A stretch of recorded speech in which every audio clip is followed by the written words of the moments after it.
તો ઉનાળાની દસ્તકની સાથે જ્યારે વનરાજી શાંત હોય છે ત્યારે નર્મદાના જંગલમાં કેસુડો પોતાની અદ્ભુત આભા બિરછાવે છે અને ખાસ કરીને સ્ટેચ્યુ ઓફ યુનિટીના વિસ્તાર અત્યારે કેસરી રંગે રંગાઈ ગયા છે, જે પ્રવાસીઓ માટે એક આકર્ષણનું કેન્દ્ર બન્યું છે।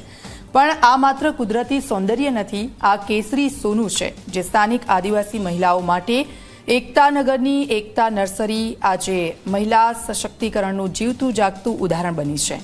અહીંની બહેનો કેસુડાના ફૂલોમાંથી શુદ્ધ હર્બલ સાબુ બનાવે છે। ગરમીમાં આ સાબુની ભારે માંગ છે અને પ્રવાસીઓના સારા પ્રતિસાદને કારણે દર મહિને અંદાજે ₹40,000 થી 50,000 સુધીની આવક મેળવીને આ મહિલાઓ આર્થિક રીતે આત્મનિર્ભર બની રહી છે। અમે 24માં તાલીમ લીધી સાબુ પાવડરની। 24માં તાલીમ લીધા પછી અમે સાબુની શરૂઆત કરી। મેળામાં ગયા, સરસ મેળામાં ગયા। આજુબાજુના ગમે ત્યાં પ્રોગ્રામ હોય ત્યાં અમે સાબુ આ કેસુડાના સાબુ બનાવે લઈને જઈએ। એમાં અમને ખૂબ સારી એવી આવક છે। સરકાર તરફથી અમને સ્ટાઇપન્ડ, રિવોર્ડ ફંડ મળ્યું છે।